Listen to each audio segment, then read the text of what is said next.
I started listening to a new audiobook yesterday called Think Again that has had some really remarkable points on the way that we think. And one thing that really resonated with me is that it's not only okay to be wrong, but it might be beneficial for us to be wrong. And that resonated because I have a fear of being wrong, and not in the sense where I try to prove that I'm right all the time. At least I'm not conscious of doing that. It's that I usually won't do something unless I feel really confident about it. And if I need to do it despite feeling insecure, I will always indicate that I feel insecure. And this is actually an example. But I think that book gave me the courage and the freedom,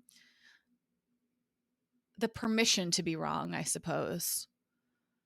Because it's not as bad as I believe I was conditioned to believe it is. And the one of the points that I'm taking from the book is that if we don't give ourselves permission to be wrong and to shift and change, then we don't really evolve and grow, and we're not as open-minded as we think. I think it's very constraining. And this whole idea of perfectionism comes up a lot. And perhaps that's my experience as a perfectionist.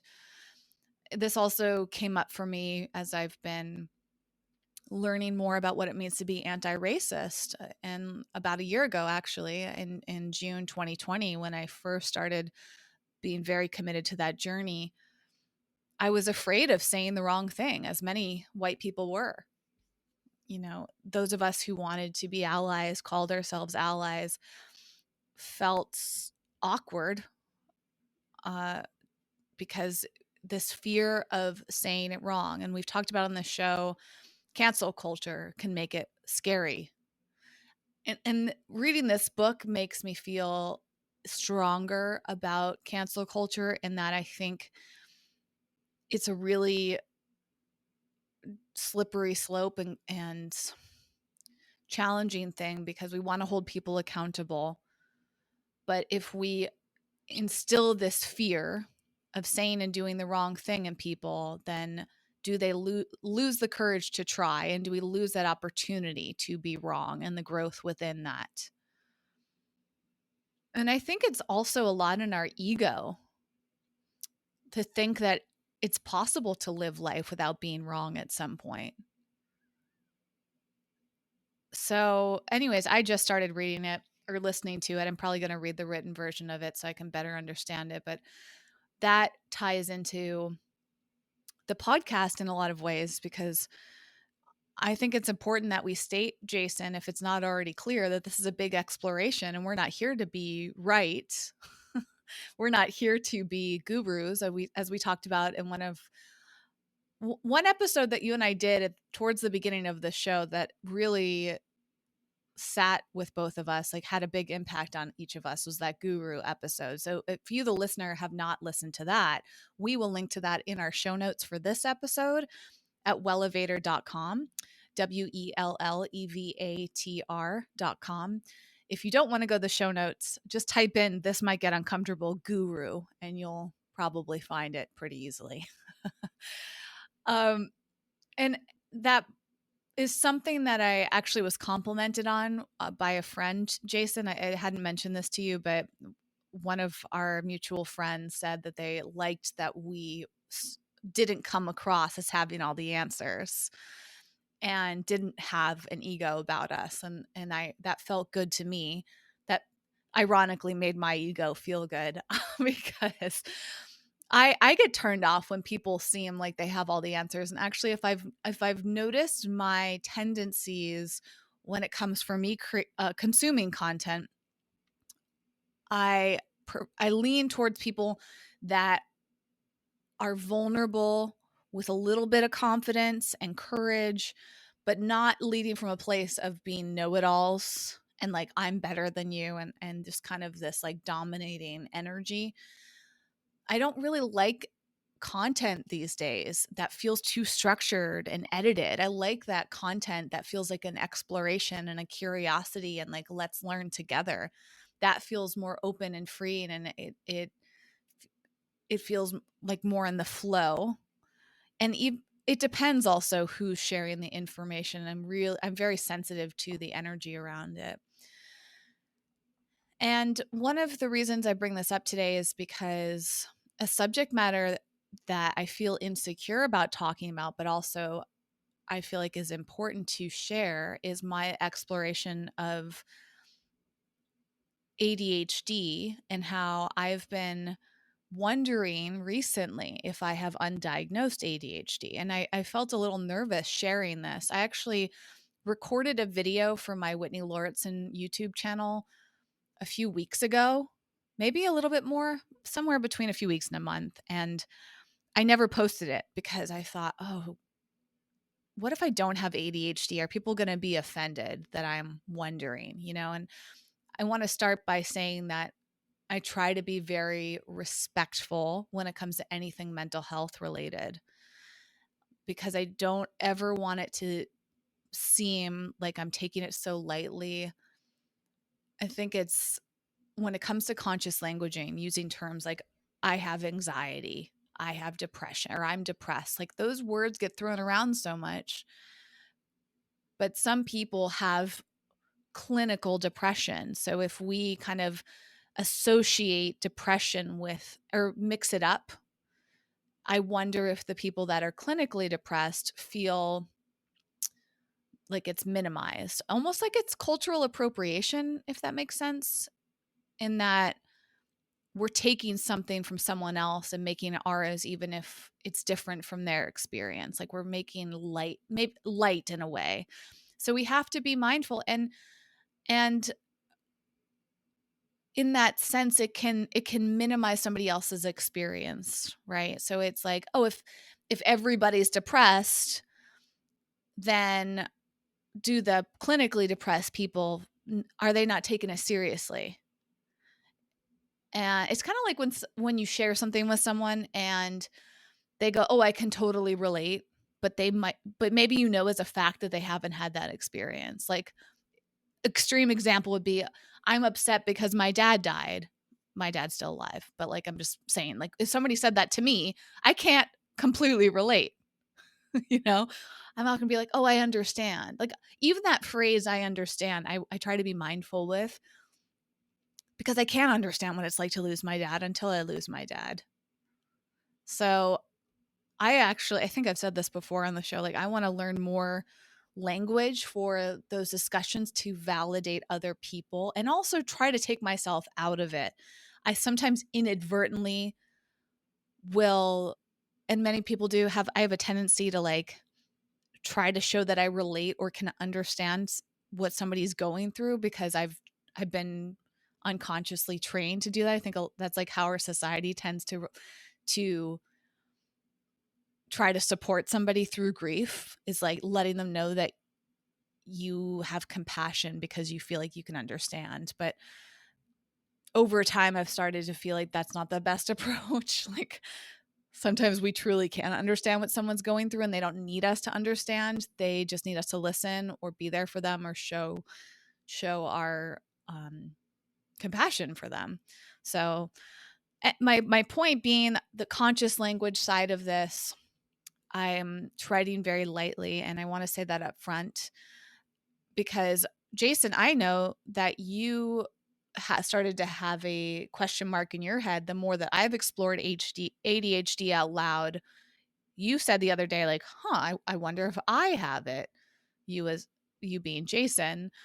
And then I started to look at ADHD through the lens of like, what if other people in my life have undiagnosed ADHD? And then that other question came up, is like, what if a lot of people have it, or B, what if like the symptoms of ADHD are some, like, what if a lot of people have a symptom but don't necessarily have it? And it's just been this interesting exploration really for me. And I'm not going to self-diagnose myself. I am exploring it so that I'm prepared with some questions so I can ask a doctor. I have a doctor's appointment coming up in a few weeks, and I want to begin this journey by asking my doctor, like, hey, if I want to try to get, I'm losing the word for it. If I want to find out if I have it, where do I go? Because I don't know where to begin.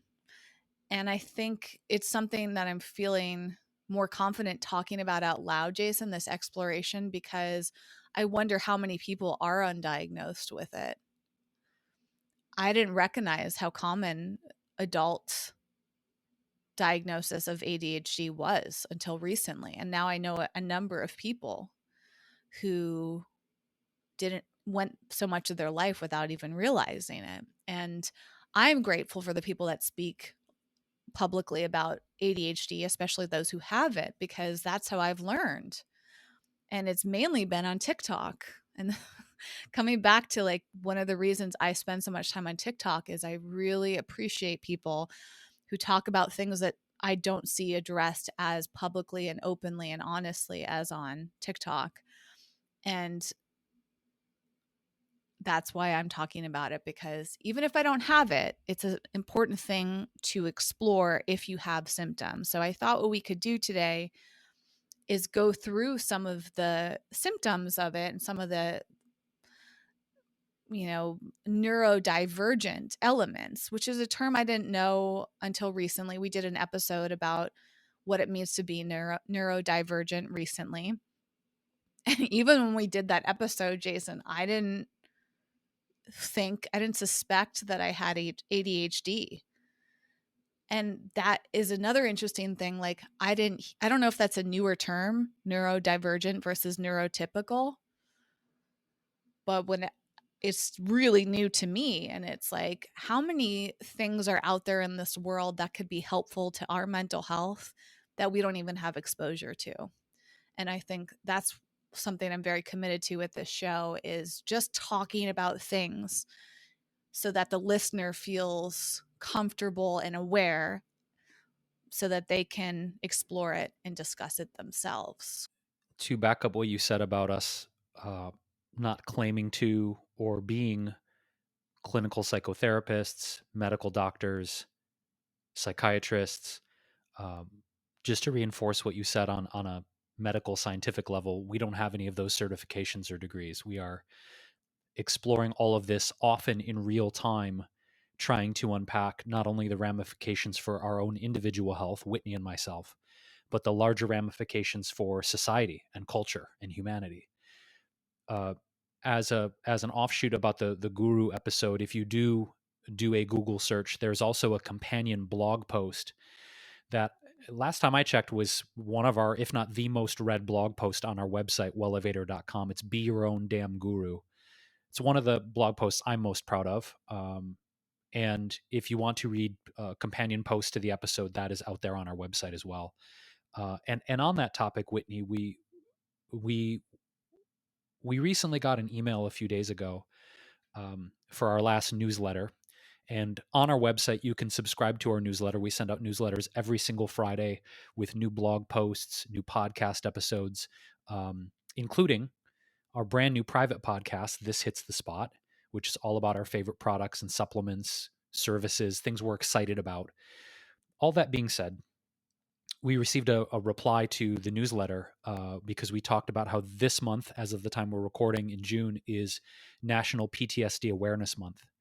And I'm no means an expert on PTSD or the nuances. And this listener was very forthright, and I appreciated her willingness to say, hey, this really doesn't cover the whole spectrum of PTSD.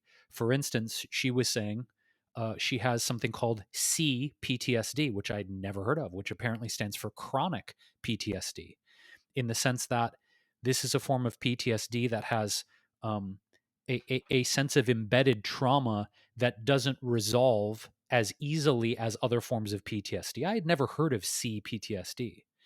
So all of this is to say, we're always very, very open to receiving new information, new perspectives. We're here learning along with you because we sure as shit don't have all the answers. We're nowhere even close to having all the answers. So shout out to our reader and our listener who sent us that email to educate us, because I didn't even know C chronic PTSD was even a thing. So thank you for that. The other thing, Whitney, too, that I wanted to just briefly touch on, you talked about self-diagnosis. There's a huge rampant amount of distrust with science and medicine right now in the quote wellness community, the wellness influencer community. Basically, like, science is bullshit, Western medicine is bullshit, you can diagnose yourself. I've seen that messaging very consistently. I personally find that, especially in the framework of mental health, diagnosing oneself is potentially extremely dangerous. And here's why. You could take the wrong medication, you could take the wrong supplements, you could seek out a form of therapy that isn't actually tailored to what you are experiencing or suffering with. So, this idea of self diagnosis can be a very slippery slope and potentially dangerous. That being said, you talked about how people using terms like depression, trauma, anxiety very loosely can affect people who actually have been clinically diagnosed with those kind of things. I was diagnosed with clinical depression back in 2014. I have been dancing with it, wrestling with it, struggling with it, fighting it all for 7 years now, right? And I remember when I got diagnosed and I was talking about it on social media, there were people kind of saying what you were saying, Whitney, of like, oh, me too, me too, me too. And one person I remember was like, oh, it sounds like you have situational depression, not clinical depression. And I was like, thank you, doctor, for weighing in on that. So people have really interesting opinions when you start to speak publicly about something you've been clinically diagnosed with, okay? By not only my general practitioner, but also my psychotherapist. They're like, you have clinical depression. I don't know that it per se, Whitney, diminishes my experience or how my experience is perceived. But what I think it has done is I I've seen people using like the word trauma in relation to traffic. Like, oh God, I was in traffic for like 3 hours and I'm so traumatized by it. I'm like, that's not fucking trauma. With all due respect, you being stuck in traffic for 3 hours, unless, of course, okay, not to diminish it, maybe you've been in an auto accident in the past and this re triggered something. Like, I don't want to make a blanket statement saying it's all bullshit, but with influencer culture, using words like depression, trauma, suicidal ideation, I observe them being used very flippantly in many cases. Not all cases. I say all of this because I want people to be very mindful of their language. I'm glad you brought that up, Whitney, because talking about being depressed, talking about being suicidal, talking about anxiety, PTSD, ADHD, without really knowing what's going on with your body and your psychology, it's kind of dangerous and a little bit irresponsible to be using those terminologies. I really feel like it's irresponsible to do that. And I don't think most people mean to be irresponsible. I think a lot of people mean the best and they're trying to connect, trying to relate. That's why I'm also mindful about how I'm talking about my ADHD exploration, because I don't want to take away and be like, hey, me too.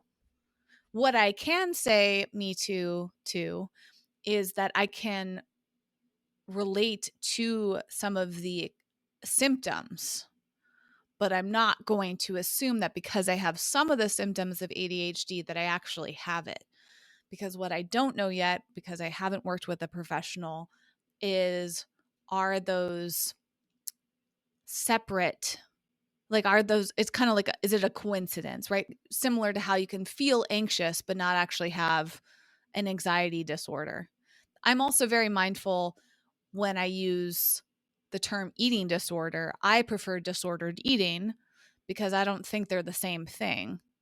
They imply something very similar. To some people, they might be the same thing. But to me, I was never diagnosed with an eating disorder. And there were elements of the way that I treated myself that are not fully in line with the eating disorder that I was most similar to. So I don't feel like I have the full ability or permission to align myself with something that I take very, very seriously. I may have said eating disorder in the past, but I've since changed the way that I speak about it. And it's really up to interpretation, of course. Some people don't mind if you use the term eating disorder. Um, but some people do. To your point, Jason, that message that we got to our newsletter, I was a little taken aback by it at first, but it actually reminded me of a situation that happened in the news a few days ago. Um, this recently, as the time that we're recording this in mid-June, the movie In the Heights came out, and I haven't seen it yet. I would like to, but one response that I've been very aware of is how some people feel like not enough people of color were represented, specifically dark color, and how some people have spoken out about that to the director, the producer, or Lin-Manuel, the creator. And there's been a little bit of pushback from people involved, or there was in the beginning. I think it is shifting now. And there's been a conversation around this of like, what is enough diversity?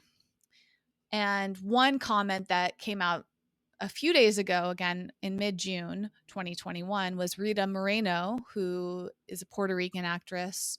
She has been praised for a lot of her work. And she spoke out about that, and at first was saying like, hey, like, isn't this enough for you? Like, almost as if she was saying, how dare you complain about lack of diversity when there is diversity, and like, we should be focused on the progress that we're making, not what we haven't achieved yet. And I think there's something to be said about that. But first of all, I'm a white woman, and it's not my place to comment on this. So let me be clear that I'm simply observing. I'm bringing this up because she eventually apologized for saying that. And I think part of the reason that she apologized is she realized she can only speak from her experience as a fairly light-skinned woman, right? So how can she speak for someone who's dark-skinned and upset that they're not being represented? And I think that ties into this as well, is that we can only speak from our experience. And I don't believe that it's fair to comment on somebody or invalidate somebody else's experience that we literally can't relate to. And that's something I've learned a lot over the past year. It's really just not my place. So with all of that said, I wanted to speak more about my current experience. And one element of this, Jason, that I'm really reflecting on is, let's say that I am neurodivergent, which, first of all, I'm really wondering is how does anyone truly define themselves as neurotypical? Because lately I feel like all I hear of is neurodivergent people. And so I'm like, I actually want to know more of the definition of what it means to be neurotypical versus neurodivergent, because it feels like a lot of people are struggling with their mental health. And it seems that a high percentage of that is people feeling like they don't fit in and they can't meet the standards that were set for them or the expectations. And my experience, and the experience that I have observed from others, is people trying to fit themselves in a box that they don't fit in. And when they don't fit in it, they get frustrated and often anxious or depressed, or something on that spectrum. It's like life wants me to be something that I'm not. We see this with gender. We see this with sexuality. We see this with anxiety, depression, on and on and on. Like, all these issues are coming to the surface. So the word typical brings up some questions for me. And I'm sure there's a medical standard for what it means to be neurotypical, but I also don't necessarily take that as factual, because psychology is constantly developing. And a lot of the standards that doctors use to diagnose somebody are old and often outdated or based in like traditions. I mean, medicine itself and science are constantly evolving. So it's a slippery slope. And this is also like part of my curiosity with this journey in pursuing an examination around my mental state is not gonna, I don't know if I'll trust whatever result I get, to be honest. Because like it could change in 5 years and they could suddenly be like, oh yeah, you do qualify as having ADHD. You know what I mean? Like like the definitions could evolve. And it also makes me wonder about my childhood, because the more I've examined my experiences and my quote symptoms, I think, wow, I've had this all my life. And how come nobody caught it? And again, this is why people get diagnosed with ADHD later in life, is because they were never tested as kids. And why is that? Did your parents not catch it, your teachers, your doctors? And or was the diagnosis very different when I was a little kid versus the way it is today? And that's an important thing to consider. Now, I'm not attached to putting a label on how my brain works, but what feels important to me right now is to understand the way that I work so that I feel like I can interact with other people with more confidence. And part of what led me down this path was seeing a TikTok post about executive dysfunction. I didn't know what that term meant. In fact, I took a screenshot of it. I think this was the first time. It feels like I must have seen something earlier, but maybe it's only been a few weeks. The screenshot is from June 4th. I need to go back a little bit further in my catalog, but I definitely saw something on June 4th, and I feel like this was it. And it was a video of a person with ADHD cleaning the house. And then they used the phrase couch lock from anxiety/executive dysfunction. And I'm fairly certain that was the video I saw where I was like, wait a second, what is that? And I went and looked it up. So I could actually double check this from my organizational skills.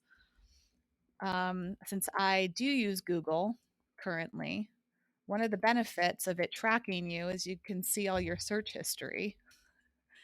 Executive, I feel like I'm spelling it wrong. Dysfunction.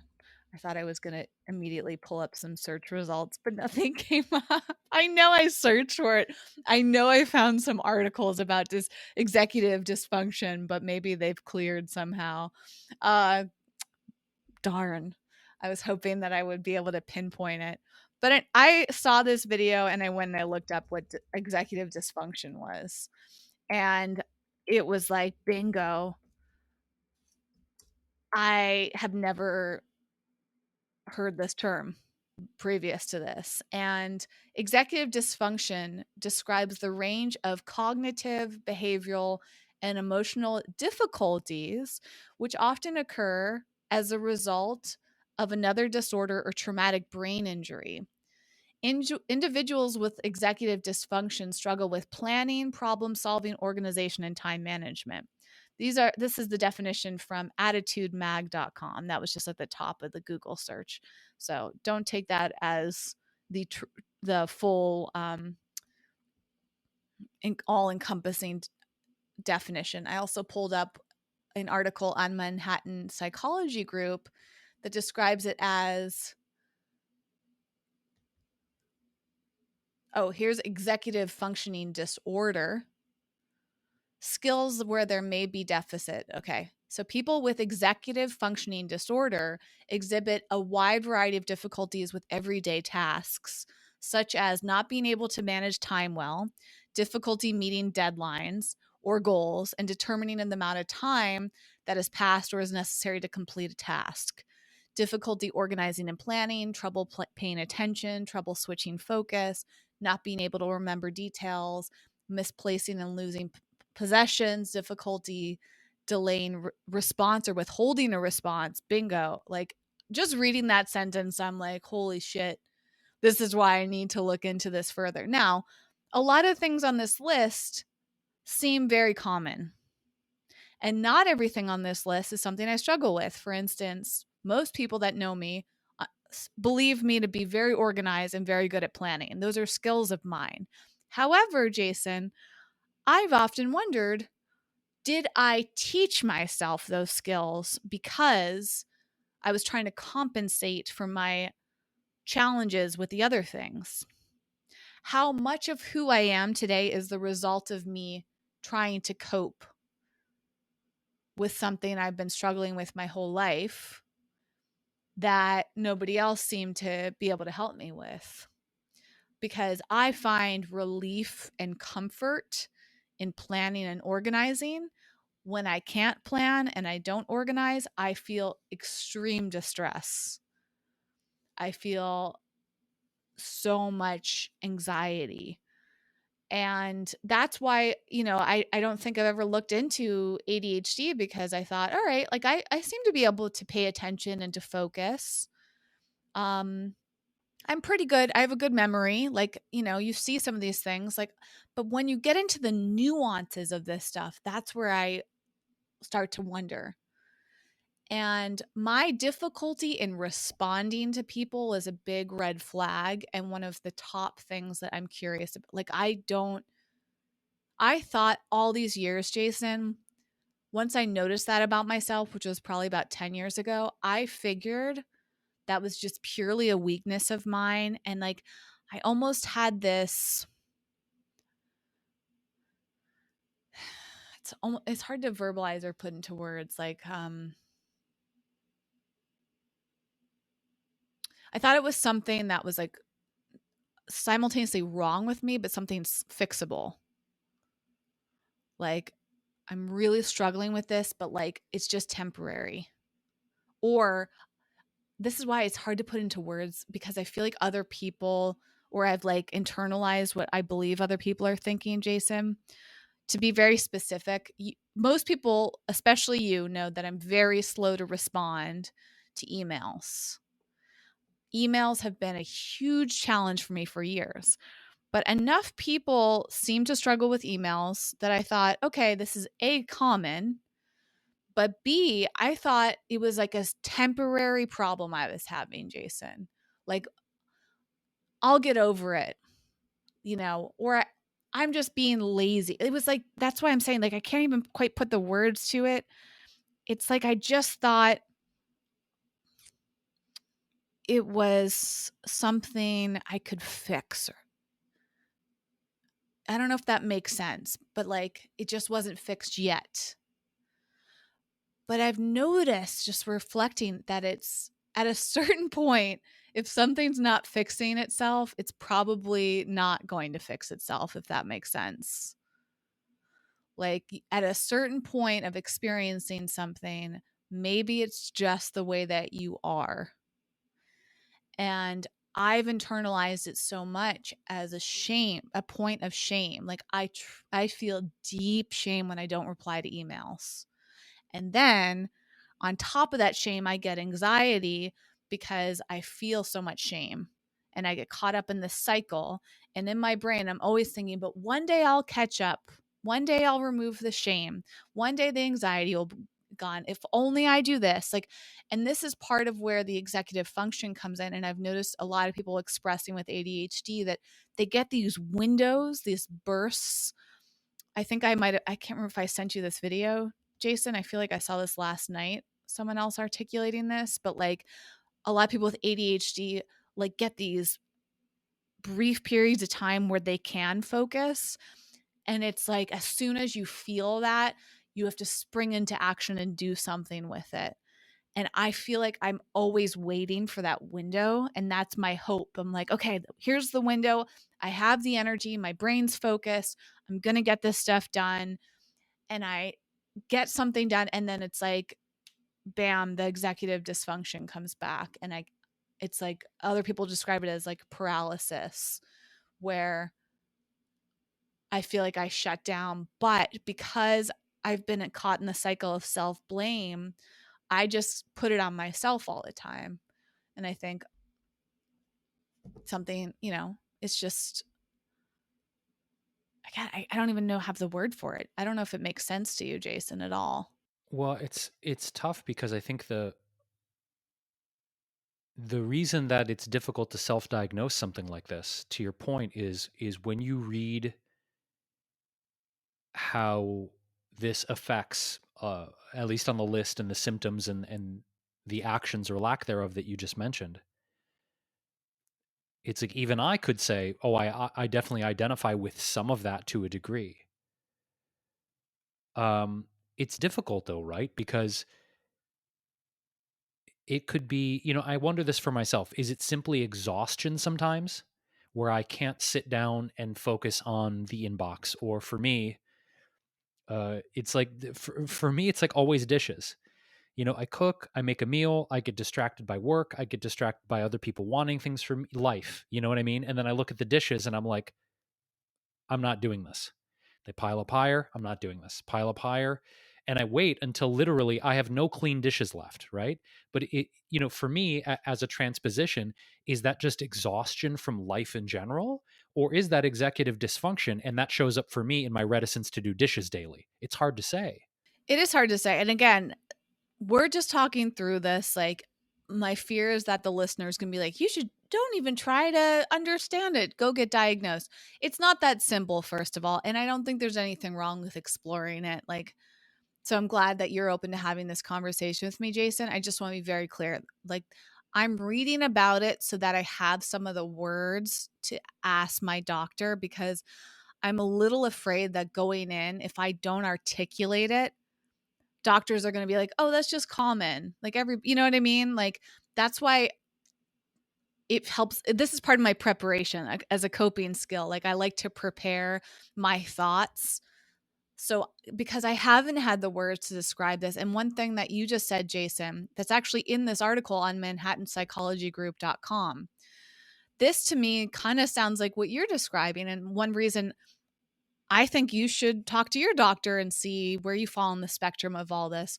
While depression and anxiety do not have to occur with executive function disorder, they are likely to present in conjunction with it. Adults may mistake EFD for laziness or a lack of intelligence. So, to your point, and this is the other thing. Furthermore, as academic demands begin to increase and children recognize that for some reason they can't keep up, this can lead to anxiety and low self esteem. And like, I get emotional reading things like that because, first of all, I know my sister struggled with this. And I've suspected for many years that my sister has ADHD. And we're so different that, like, I just figured, like, oh, well, she probably has it. Other people have wondered that about her. But she's never pursued a diagnosis. It turns out ADHD is genetic, right? Um, and I was kind of like seeing that within my sister and just assuming I didn't have it. But now that I know that it's genetic, I wonder that maybe we both have it, but it shows up differently. And for me, one of the ways that showed up is exactly what you're describing, Jason, like the laziness factor. Like, I can't do this, but it must be because I'm lazy. I can't do this. I must be burnt out. That was the thought process I've had for like a year and a half. I remember distinctly in January 2020, before COVID started in the US, or before we were globally aware of it, I should say, I felt so much executive dysfunction, and I just thought I was burnt out. I just thought I needed a break. And I've wondered throughout COVID, Jason, why don't I feel better after all of this time collectively of taking, quote, time off, doing things differently, not socializing, all these things that I haven't done. And I still feel the same way. I'm like, I don't think this is burnout. And I've labeled it as burnout. And that's another reason why I wanted to talk about this on the podcast, is that I think a lot of people use and throw around the word burnout, but like, what if it's not burnout? What if you actually have something neurologically going on? A. B, my heart breaks for my younger self if I do find out that I have some disorder, right? ADHD, EFD, whatever it is, or even just some major symptom of it, right? If I've gone my whole life feeling like I couldn't keep up, maybe that helps me better understand the anxiety and the low self-esteem I've struggled with.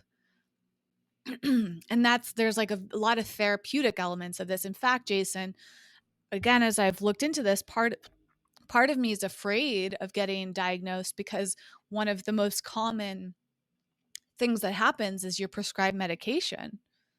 And I'm like, I don't really want to go on medication. Like, I might try it because it's incredibly frustrating for me as somebody who really wants to function mentally in certain ways and has struggled with doing so.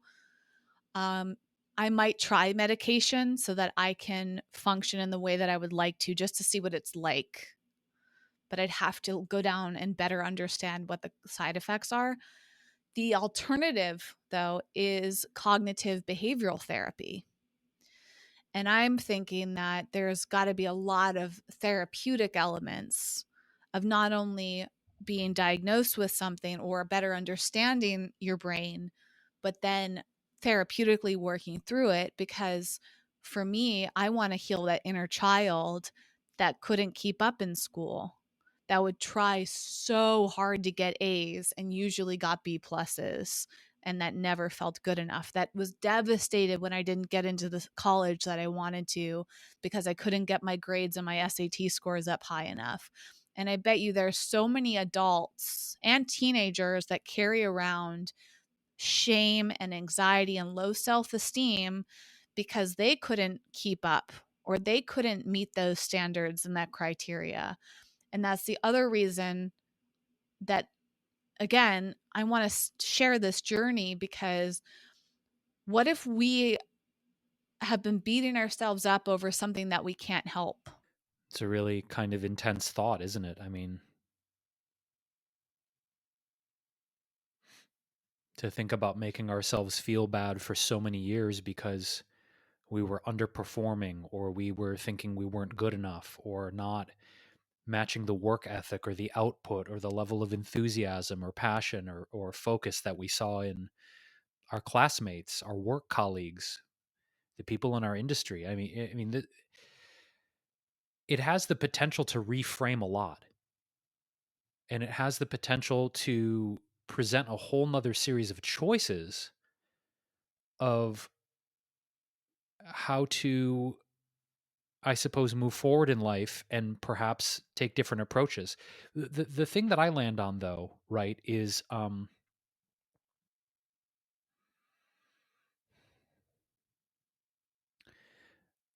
what's the ultimate intention? I was trying to formulate my thoughts here, not just in understanding what may or may not be going on with us neurologically, what may or may not be a genetic predisposition, how we're learning to navigate the world if we do get a diagnosis, to your point, whether that's pharmaceuticals, CBT, different therapies.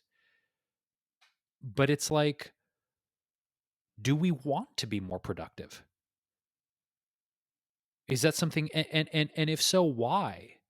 Um, I transpose this because I'm realizing that over the years, my desire to, quote, be more productive, right, and match other people's energy, and seeing, how hard people were working, how hard they were hustling, how much they were, quote, accomplishing and all their success, and feeling like I had to match or exceed that output and those successes.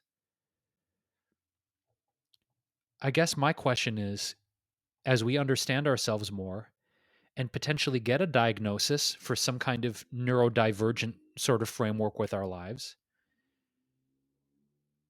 I guess I'm curious, Whitney, other than, understanding yourself more, which is obviously an incredibly important thing. You know, is it to achieve some sort of effect for you of, oh, if I understand this better and have a diagnosis and have a different set of therapies to be more productive, to engage with work differently? Like, I'm curious about the nuances for you specifically. Like, are there very specific things you want to address through this process? And if so, why do you want to address those things? It doesn't have to be productivity. That's just one that popped out at me. Um, but I'm wondering, is there a part of sort of not enoughness wrapped up in all of this? Does that make sense? The question I'm asking. Absolutely. And I think it's a really great one. A huge part of it for me is that it's felt like something has been wrong with me. And the shame is a big part of this. And I find myself apologizing, or like I feel so much shame that I don't even apologize because I'm afraid that people don't understand and won't understand. So there's no point. I mean, the number of times that I've dropped the ball on something because of these traits and then felt so much shame that I didn't even articulate it. Like, I can think of so many examples. So many. The times that I don't respond to text messages. It's not just emails. Like, I struggle with communication in general, and I feel like either my awareness has really heightened, or my executive dysfunction has gotten worse. And it might be a universal thing. This going to the PTSD point, Jason, and again, I'm not trying to say that I have PTSD, but I think there is an element of trauma that many of us have experienced because of COVID that we will not fully understand. Just like 9/11 instilled a lot of trauma in the entire country and likely the world as well. Like, I think there's elements of trauma within me from 9/11 that like I probably don't fully understand, but like it was a very traumatic time even though I wasn't in New York City. And I'm not going to get into 9/11 right now, but there are times when I reflect on how that's impacted me emotionally. And I think that we're going to see the same thing with COVID. Lots of people have died from COVID. Lots of people have suffered. I don't even need to list off the effects. Like, COVID, the pandemic has impacted us as a fact. Even if you don't believe that COVID was real, it still impacted you because everybody has reacted to it in their own unique way. I mean, even I'll just bring up, like, somebody recently shamed me for getting the vaccine, Jason, and it was like, that's traumatic for me because shame in general is a very traumatic thing. I'm incredibly triggered by being shamed. Um, Getting the vaccine in itself, I did partially to relieve me from a mental health standpoint, um, because I experienced a lot of anxiety about COVID and around socializing. But then I realized after getting the vaccine that there's a level of shame that people will put on you for getting it because they have judgments around that. And like so the mental health on COVID, everybody's experiencing it, I believe, on some level or not. There's a lot of trauma, and sometimes I'm like, oh, okay, well, everybody's feeling trauma and everybody's probably experiencing some executive dysfunction as I've listed out. And I've met a lot of people who share a lot of those elements. Like when I was sharing about the disorder, those kind of sound like something somebody has experienced. Like, the ability to not manage your time well is a very, very common experience. So just because you can't manage your time well doesn't mean that you have it, right? Um, in terms of me figuring it out, though, Jason, to going back to your question, I do feel like it's therapeutic to better understand myself, first of all, so that I can articulate it. Because if I know that if I understand my brain and say, Whitney,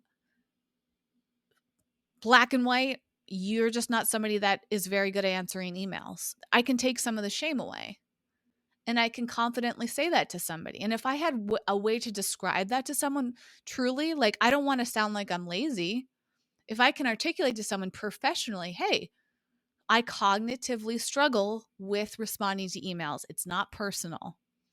If I can say that up front in business practices, like, I have so much anxiety today on June 19th, the day we're recording this. I have more anxiety than I'm fully conscious of because I haven't responded to business emails. And I have people following up with me, which makes my anxiety even worse because I feel shame around it.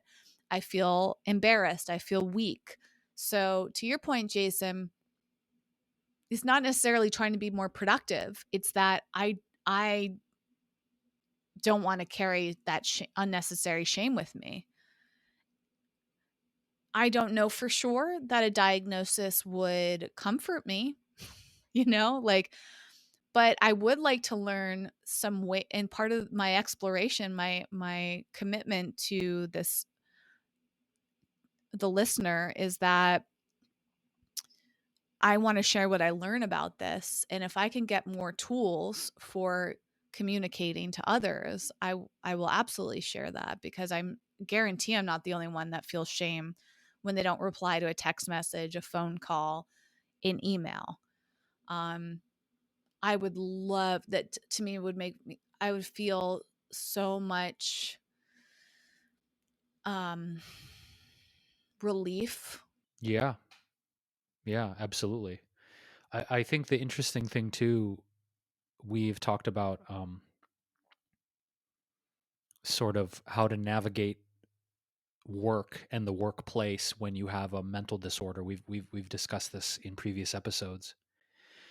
And to your point, Whitney, um, you communicating to people potentially, depending on how this process goes for you of seeing your doctor and potentially diagnosing some things, of saying in a work context, uh, I apologize, I didn't get back to you. It's cognitively challenging for me to respond to emails in a timely way. That also takes courage, right? Because we can I think we can make a sweeping generalization that in general in the workplace it's not really a societally acceptable thing to talk about mental health or disease or even people dying in your family. It's like, oh yeah, you go to the funeral and mourn and come back in 3 days. You get 3 days off. I mean, it's our capitalist work industry is not structured to really be supportive of people's health, physically or mentally, or really honoring their human needs in many ways. I know that's a generalization. There are different corporations that are employing some really human centered practices, but for the most part, work is not designed to really support us physically or mentally. Yeah, financially, sure. You come up, you show up, we exchange work for, hours for money. But the interesting thing about what you're sharing, Whitney, is I have been more forthright in certain work interactions to tell people, like, I mean, I'm dealing with it right now. Like, I'm sorry I'm behind on this project. I'm incredibly depressed, and I appreciate your patience and your understanding while I work through what I've agreed to do for you. And my thing is like, okay, could I risk losing money? Yes. Could I risk losing the project? Yes. I have a fuck ton of anxiety around it. Like when I have communicated that to people, there is a part of me that's like, they could just pull the plug completely, and I'm going to lose the money. I'm going to lose the project. I might lose clout. Um, it's nerve wracking for me in communicating those things. Yet I feel like if I don't, then there's going to be like this judgment of, oh, Jason's a slacker. He doesn't really care about this. We're never going to hire him again. So on the one hand, it's like to me, it feels like it takes courage to communicate this, knowing that I will risk the person not understanding, but I'm willing to take that risk rather than having them think he's lazy, he's not committed, he doesn't give a shit. So, but I still cringe every time I communicate those things, Whitney, because I don't know how it's going to be received. But on a higher level, I also want to communicate it because I want to normalize these kind of conversations of I'm a human being who has a mental illness. I am clinically depressed. And if this person doesn't understand, then don't work with me again. I'll sacrifice the money, I'll sacrifice the reputation because I'm a human being.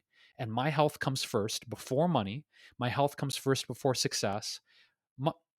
Like, with very few exceptions, I'm placing my health now, Whitney, above a lot in my life for the first time.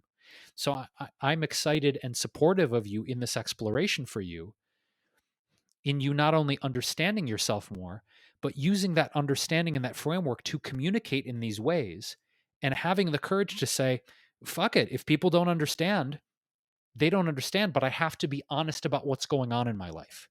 Another thing I really wanted to bring up is an article I came across yesterday, and I can't remember what I Googled to find this, but it is one of the more fascinating articles I've read, Jason. And this is one that I sent to you, but I don't think you've read it yet. It's titled When Adult ADD/ADHD Goes Untreated. It was written by a doctor in 2013, and I will link to this in the show notes along with anything else we mention at wellevatr.com, WELLEVATR.com. Click on the podcast section, find this episode, or search for this episode, and you'll get a full transcript. You'll get the video version. You get all sorts of things, including links at the very bottom of the post and within the post. We try to make it as easy as possible for you to get info.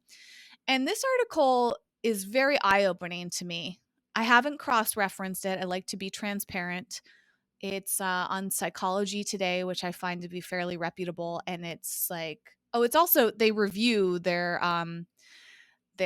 post, by the way. So it's actually kind of cool. I've never clicked on this before, Jason, but they're in Psychology Today. You can click a button and it tells you about their editorial process, their standards and guidelines, their um, content labeling. It's pretty impressive, and I really appreciate that because as a theme of this particular episode, we try to be mindful not to state things that are untrue if we have not, meaning we try to go through a process of transparency, and that when we're sharing opinion, when we've done thorough research, as Jason mentioned, our certifications and lack thereof, all of these things, because we take mental health incredibly seriously.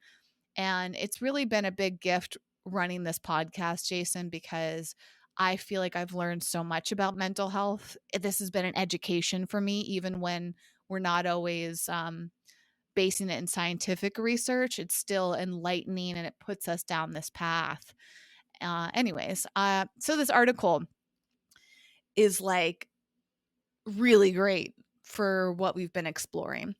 And it begins with a case study and a quote. It says, "Doctor, I have been to 4 psychiatrists during the past 10 years and I've tried everything. They tell me I'm depressed or bipolar. The meds just make me feel worse.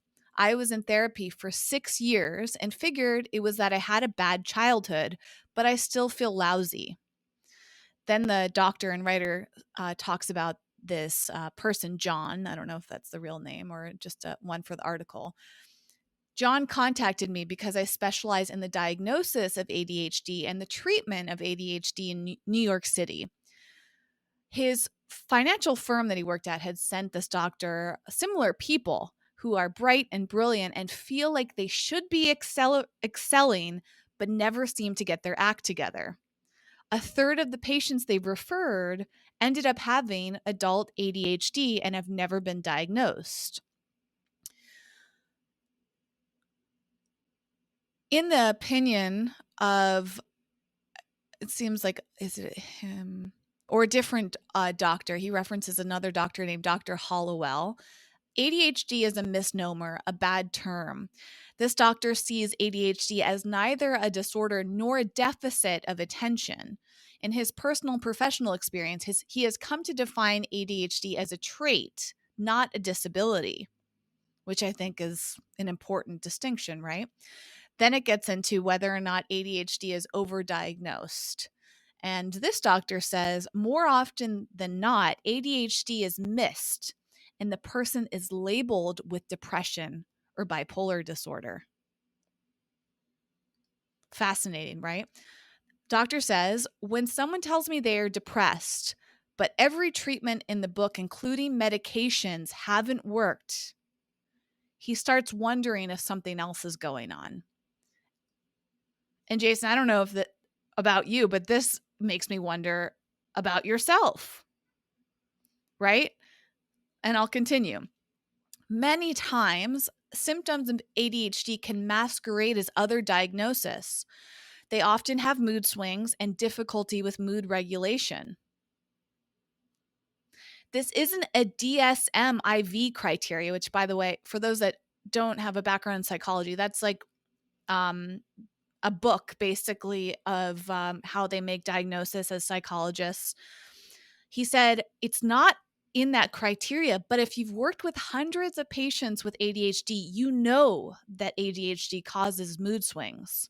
When someone with ADHD is sad or in a funk, they have a hard time shaking it. And when they are excited, they are really excited. This is one of the gifts and wonderful traits of people with ADHD. They are passionate people, passionate about life, and passionate about letting other people know about it.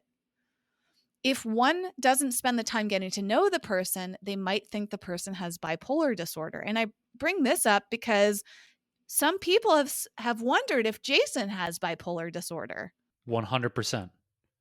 Like people have literally said, I think you're bipolar. And these people are not clinicians. So this gets really tricky, right? Because now we're getting into nuance because everything you're talking about under the framework I was always under the impression of was that I could be bipolar because of the mood swings. That's what I was told, like, for the chunk of my adult life that I've experienced depression. You might be bipolar because you have really high highs and you have really low lows. Like that was almost like parroted to me over and over again. I've never heard that in relation to ADHD ever. That is absolutely fascinating.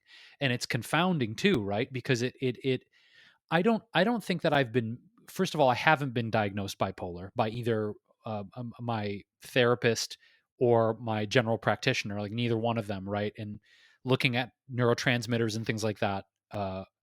But the mood swings is something that I've had radical mood swings since I was a young child.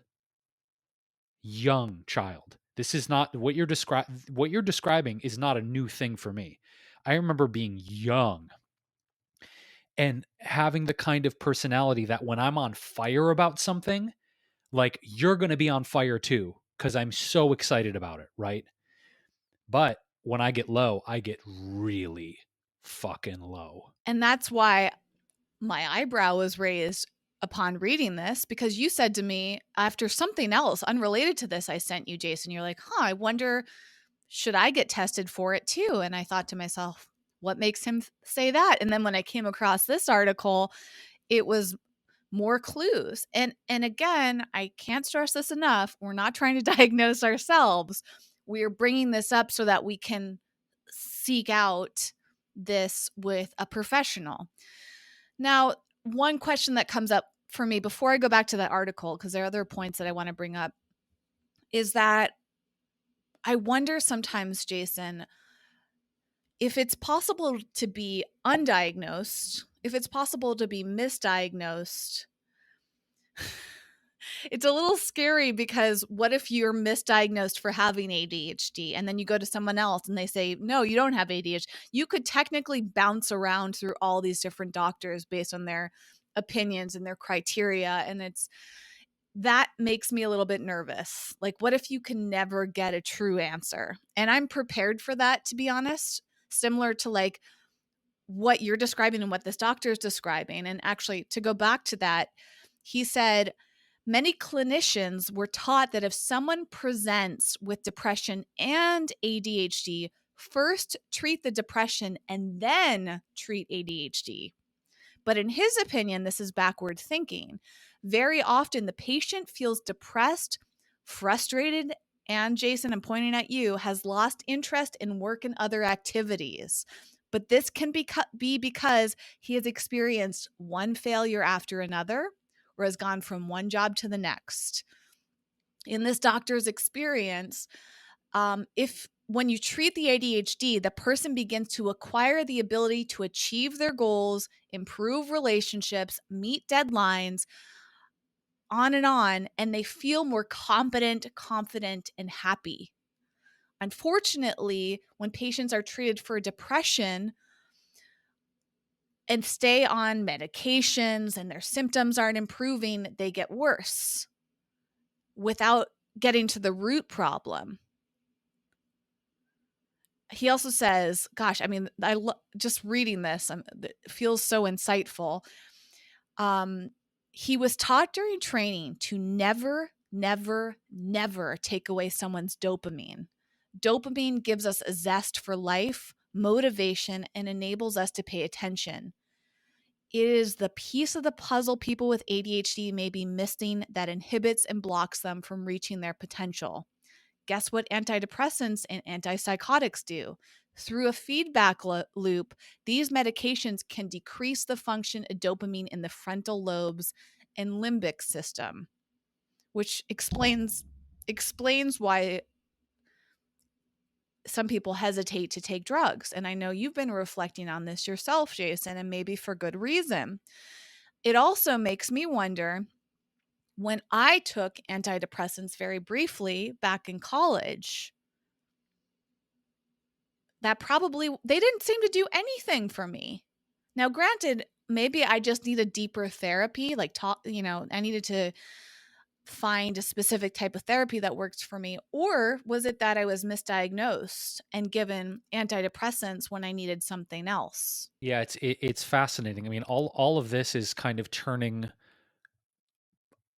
I suppose, a lot of the traditional diagnoses or the system of diagnosing. It's kind of flipping it on its head, right? And to your point about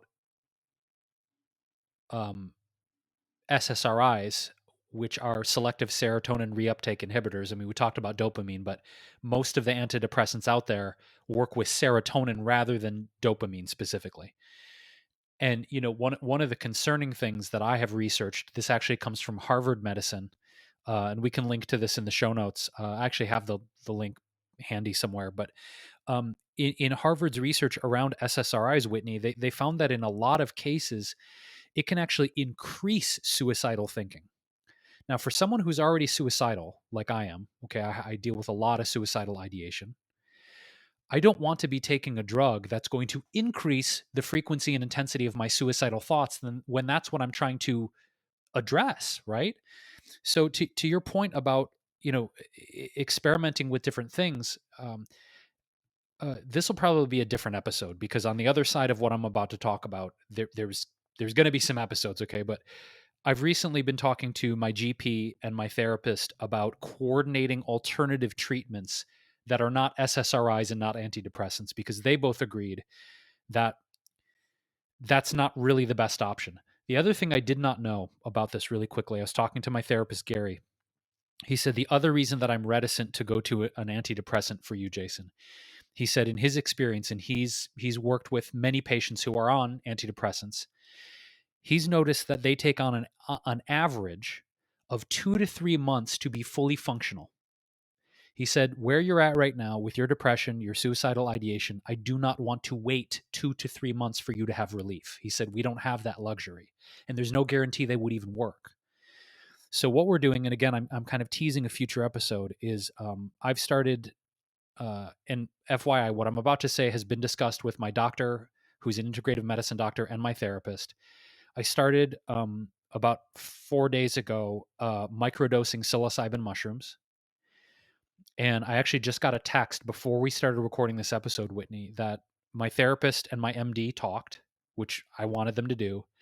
And I'm going to go into a assisted MDMA therapy program, which means I will be taking MDMA is the pharmacological name for ecstasy, but there's pharmaceutical grade ecstasy on the market now. And apparently what this does is it affects the neurotransmitters in your brain and also affects, I don't know exactly what part of the brain. I need to research more. I'm not an expert on MDMA, but I'm trying the psilocybin microdosing and the assisted MDMA therapy before I consider a antidepressant. So basically what I'm saying in my framework of how I'm handling my mental health issues right now, an antidepressant is, again, in conjunction with my medical team, that's like the last resort. And so what we want to do is try these other modalities. Now, with this information we're talking about today, Whitney, though, I actually want to bring this up Tuesday with my next appointment of like, hey, in 7 years of working together, we've never actually talked about ADHD. So this has been really timely as I'm approaching these new functional therapies, to bring this to the table and say, like, could this be a possibility? So in real time, as again, I'm not diagnosing myself, but I think it's everything you're saying is giving me the confidence to bring this to my MD and my therapist and say, what about this? Because we've never actually discussed it.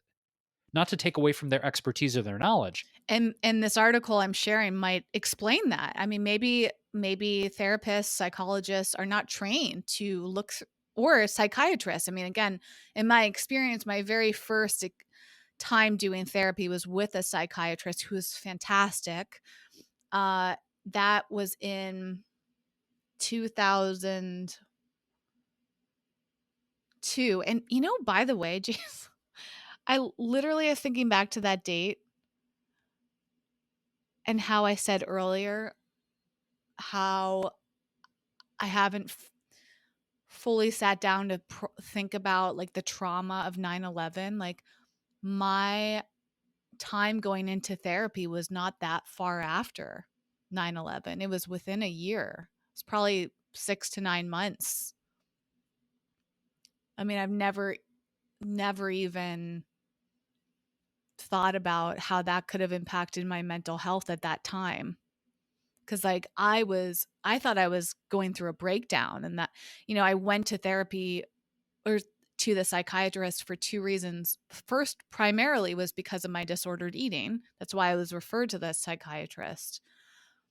But after I worked through a lot of that, on the surface level at least, I started to dig into other things. And I went on antidepressants because I felt like I couldn't function.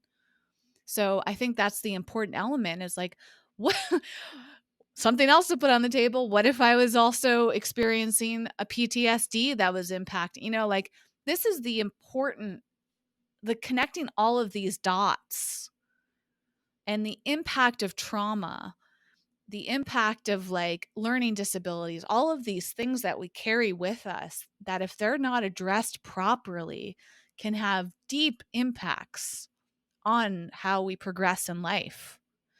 And first of all, before I forget, Jason, it came up in a conversation about ADHD that microdosing can help with that as well, be therapeutic for that. So I'm curious about your journey, Jason, because it might help with both of these potential challenges. And going back to that article, there are other things in here. I mean, this article is like almost written about you. Like this guy, John, the case study said, like, this guy was popular in school. He was generous and creative. He was the life of the party, which is a lot how people describe you. Everyone thinks that you're exuberant and joyful. And yet everyone was puzzled why he was never quite living up to his full capacity. He seemed to not see the big picture or to perform consistently, which is something that you've expressed, right? More often than you can imagine, adults with ADHD find themselves without a job and a plan. Losing a job can have many causes, especially in this touch and go economy. And this is 2013, but definitely applies now. Without being a plan is easily associated with ADHD because they're characterized by difficulty in visualizing the future, along with the inability to put the pieces together to get there. ADHD people come to a full stop. They have difficulty deciding what to do next, which is one of my big challenges. At a full stop, they lose all forward momentum. It seems as if they will never find a job because the full stop blocks forward motion. Paradoxically, An ADHD person may also feel barraged with a torrent of thoughts about where to turn, but each leads to a few weeks of submitting applications and then concluding that something else is more interesting or promising. Paralysis can set in and depression will follow. Yeah, I mean, a lot of that is really resonant. My curiosity, right, is like, how do you even treat ADHD? Like, I know so little about this because I never ever thought that mm, I even remotely identified with it, hence never researched it. So, my curiosity though is like, how does one treat it? Is it just drugs, or are there other forms of therapy or experiencing that can address it? Like, does the article go into treatment? This is the article that said that cognitive behavioral therapy can be really helpful for that. So that was promising to me. I mean, this article is pretty in depth. There's another section here that I really resonated with, that you just aren't trying syndrome. And I'll come back around to your question, Jason, but I wanted to go through this before we get to the end and how it concludes, because I haven't even gotten to that yet. It says here too, like, people seem very intelligent and bright. They've done very well. No one would imagine that they would have ADHD. Often very organized and structured, parents or schools can serve as the person's frontal lobes or breaks in early years. People with ADHD are great with structure, myself included. However, once the structure is gone, they have difficulty providing it for themselves. Very true for me. Um, ADHD doesn't start as an adult, it starts during childhood. However, people with ADHD are often poor self reporters and historians, and they believe that they have no trouble with attention or focus when in the reality they did, but the structure of their environment helped them to compensate. Me. Like, in this whole idea of being a poor self reporter, sometimes we don't even realize we're struggling because we're not keeping track of it. We're not thinking about it that way. It talks about how high intelligence can help people compensate with ADHD. And when they start to dig deeper into their history, they'll start to suspect this. Daydreaming could be a symptom of it. Being late can be a symptom of it. Having people around you that are very organized can help you move through it in ways that you're not fully aware of. Finished projects. I mean, there's so much in this article. I'm trying to like get through here.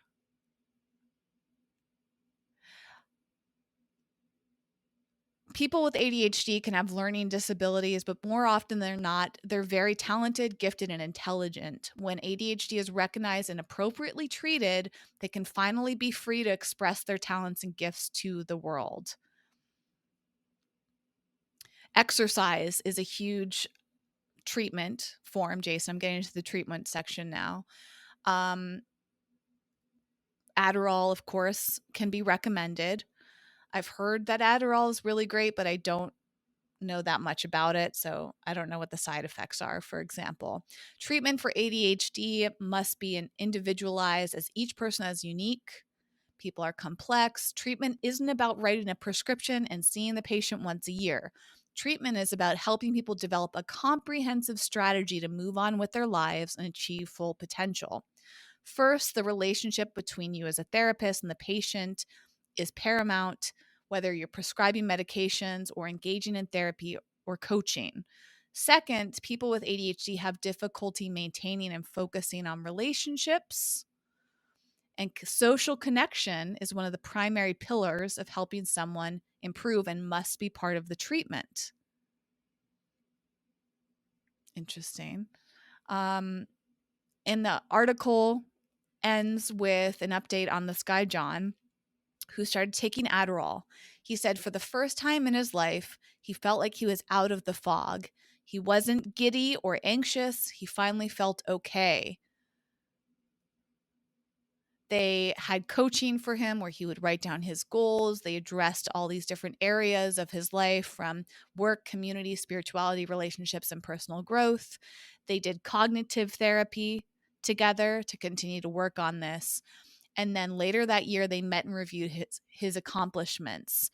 They said his mood was better. He was exercising regularly. He was making all of these personal and professional changes.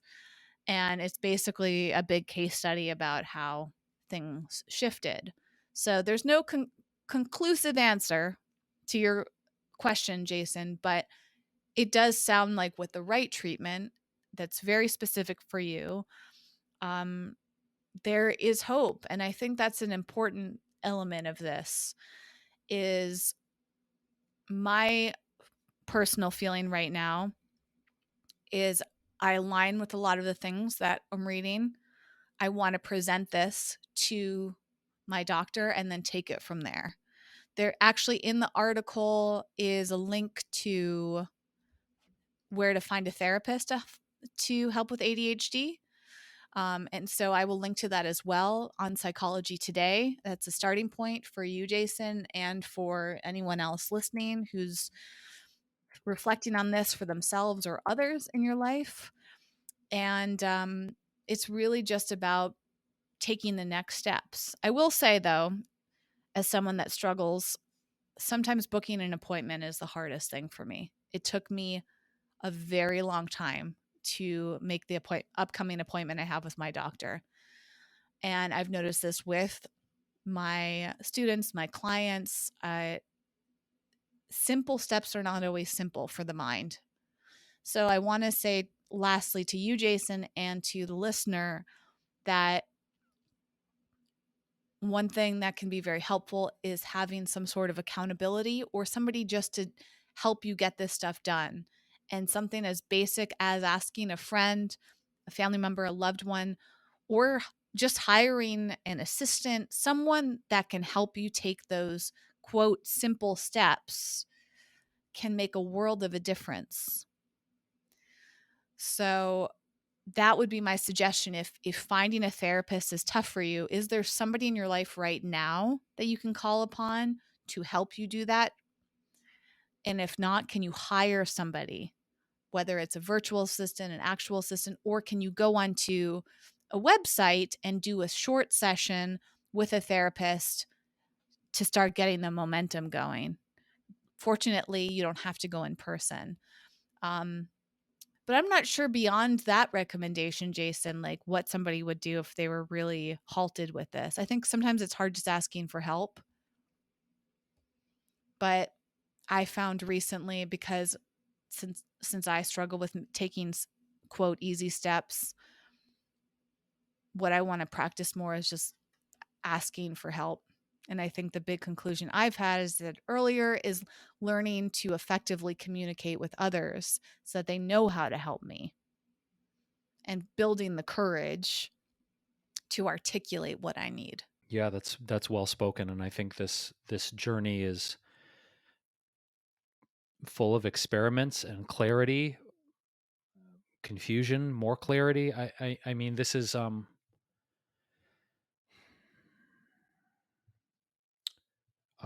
I don't find this easy, you know, and I think maybe that's what prevents people from addressing it. Perhaps is feeling overwhelmed by it. There are times I feel overwhelmed by it, and there are times where I feel like it's hard for me. You know, to your point, Whitney, I don't know about asking for help per se. It's just more like expending the energy to keep trying to work with it, you know?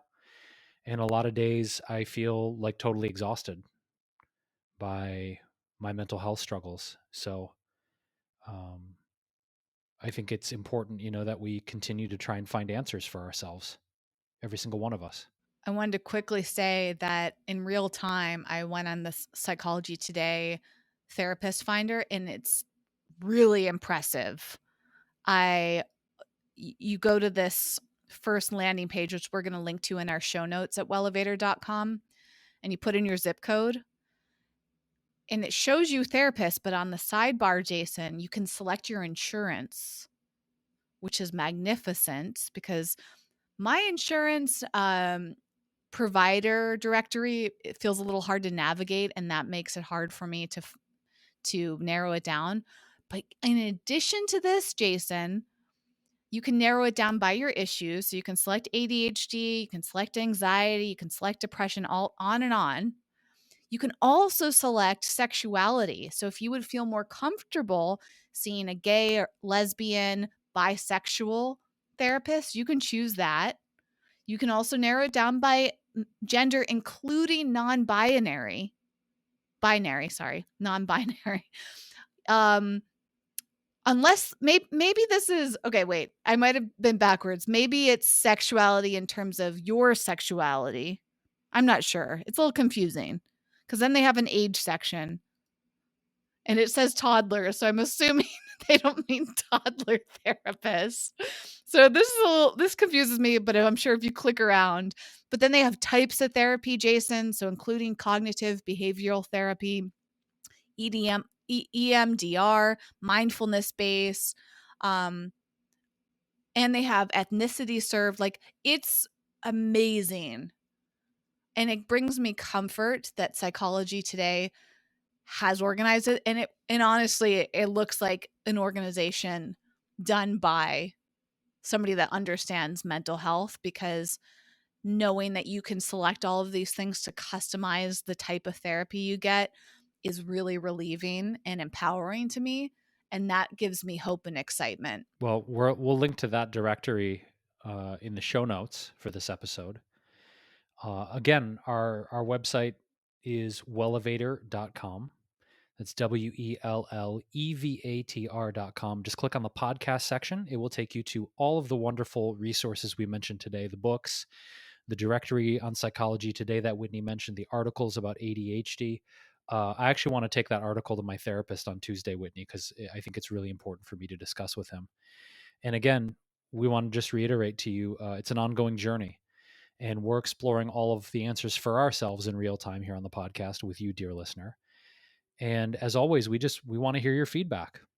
You know, if you're on the journey and you're figuring this out too, any of your emails, any of your texts, any of your direct messages are held in strict confidence. And I think the big thing here, Whitney, is we're all just learning from each other. And to go back to what you said at the very beginning, kicking this off, the willingness to know that we don't have all the answers, right? The willingness to know, hey, I wasn't right about this. Maybe I was totally misdiagnosed. Maybe all these years I've had it wrong. It's kind of scary to say that, but maybe that's where solutions come in. Maybe that's where relief comes in, is by realizing that maybe we don't have all the answers and that there's always something new we can explore about ourselves. So it's not easy necessarily. It's not light subject matter, but I think it's important we continue to explore and discuss this. So, that being said, if you want to shoot us an email, dear listener, it's hello@wellevatr.com. You can shoot us a direct message on Instagram. We also have a growing YouTube channel where you can see the video version of this podcast. And as we mentioned earlier, for any of our newsletter subscribers or our wonderful patrons on Patreon, thank you for all of your wonderful, energetic, and financial support. You can support the podcast for as little as $2 a month. And in doing so, you get exclusive access to our brand new podcast that launched a few weeks ago called This Hits the Spot, full of great products, foods, services, books, things we're really excited about sharing in terms of resources. It's fun, it's light, it's comedic, it's slap happy. There's a lot of music usually. So again, if you are a patron, support us on Patreon. We'll put that Patreon link in the show notes as well. And as always, thank you for getting uncomfortable with us. Thanks for rolling with the punches and being with us together on this journey. We'll catch you soon with another episode. Thanks for